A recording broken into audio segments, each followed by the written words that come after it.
నన్ను దోచుకుందువటే వన్నెల దొరసాని కన్నులలో దాచుకుందు.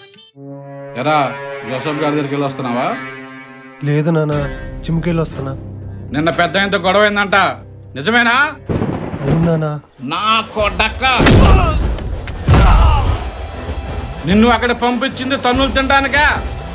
వాడి స్థానంలో నిన్ను చూడడానికి రా. నాన్న, ఇదంతా ఆ డేవిడ్ గడి వల్లే.